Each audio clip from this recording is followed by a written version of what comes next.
اب جب پروردگار عالم نے ہمیں یہ آزادی دے دی، جب پروردگار عالم نے ہمیں یہ ایک آزاد مملکت عطا کر دی، تو میرا آپ سے سوال یہ ہے، کیا پاکستان حکمرانوں کی گنڈا گردیوں کے لیے بنا؟ بولیے، کیا پاکستان یہاں کھلے عام اور علل اعلان مسجدوں کو گرا کر مندر بنانے کے لیے بنا؟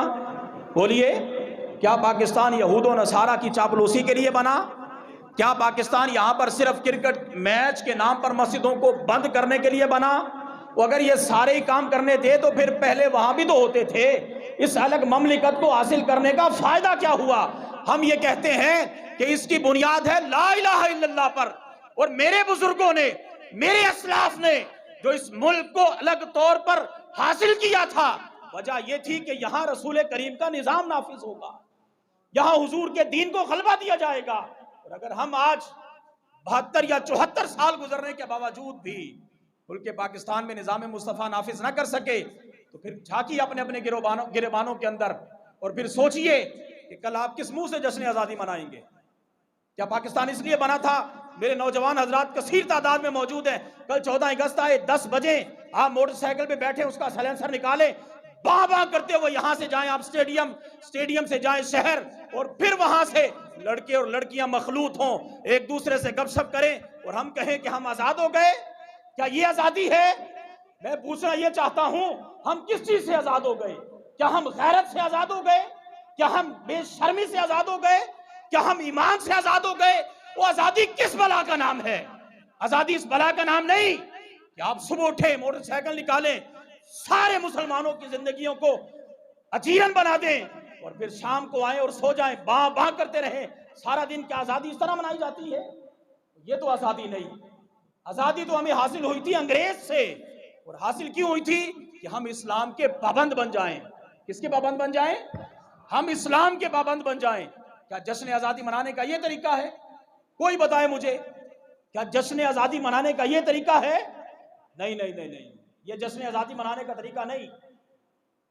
جب بھی کوئی قوم کسی علاقے کو فتح کرتی ہے تو پھر آزادی کس انداز میں منائی جائے، جشن کیسے منایا جائے؟ آئیے ذرا صحابہ کرام رضوان اللہ علیہم اجمعین کی سیرت طیبہ میں ہمیں جشن منانے کا انداز اور طریقہ بھی تو ملتا ہے۔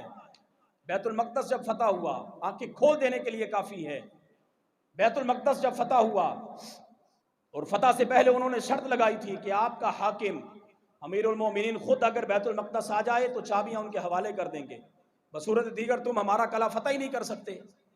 حضرت فاروق اعظم رضی اللہ تعالیٰ عنہ کو خط لکھا گیا، جناب آپ تشریف لائیے، حکمران ہو تو ایسے ریاست مدینہ کا صرف نام لینا اور ریاست مدینہ کو بدنام کرنا یہ آسان ہے، کردار اور عملی طور پر کام کرنا بڑا مشکل ہوتا ہے۔ حضرت فاروق اعظم جو اصل حقیقی وارث تھے ریاست مدینہ کے، دیکھیے ان کا کردار کیسا تھا۔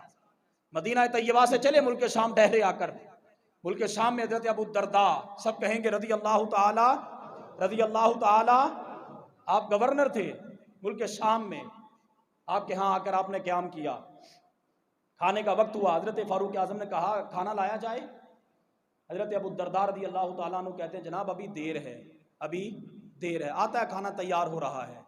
پھر کچھ دیر گزری، آپ نے پھر کہا کھانا لایا جائے؟ پھر کہا گیا جناب ابھی دیر ہے۔ تیسری مرتبہ آپ جلال میں آئے اور فرمانے لگے اور جناب اتنی دیر لگا دی کھانے میں، ایسا کیا بن رہا ہے؟ سنیے، جو حقیقی معنوں میں ریاست مدینہ کے حکمران ہونا تو پھر ان کے گورنر بھی ایسے ہی ہوا کرتے ہیں۔ حضرت ابو الدرداء کہتے ہیں جناب کھانا کیا تیار ہونا تھا؟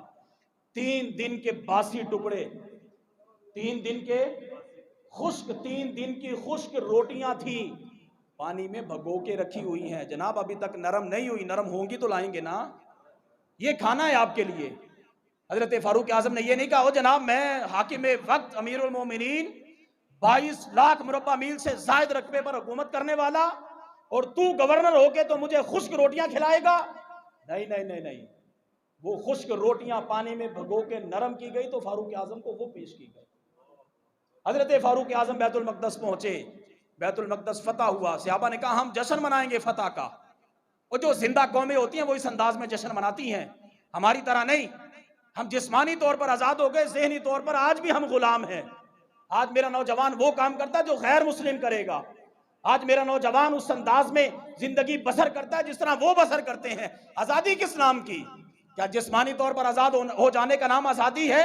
نہیں نہیں، جب تک آپ ذہنی طور پر ہم آزاد نہیں ہوں گے اس وقت تک جسمانی آزادی کا کوئی فائدہ نہیں ہے۔ حضرت فاروق اعظم وہاں پہنچے، بیت المقدس فتح ہوا، صحابہ نے کہا ہم جشن منائیں گے۔ کس بات کا؟ وہ بیت المقدس فتح ہونے کا جشن منائیں گے۔ حضرت فاروق اعظم رضی اللہ تعالیٰ عنہ فرمانے لگے ہاں ہم ضرور جشن منائیں گے، لیکن طریقہ میں بتاؤں گا۔ حضرت فاروق اعظم ریاست مدینہ کے حقیقی حکمران کہتے ہیں طریقہ میں بتاؤں گا۔ صحابہ نے پوچھا جناب بتائیے، پھر ارشاد فرمائیے آپ کس طرح فرماتے ہیں کہ جشن منایا جائے؟ سنیے جملہ، حضرت فاروق اعظم رضی اللہ تعالی عنہ کہتے ہیں آج جشن اس صورت میں ہوگا، بلال کو کہو ظہر کی اذان دے۔ وہ ایک عرصے کے بعد بلال کی اذان جو سنیں گے، بلال کی اذان سنیں گے جشن ہو جائے گا، بلال کو کہو اذان دے۔ یہ اس انداز میں صحابہ جشن منایا کرتے تھے۔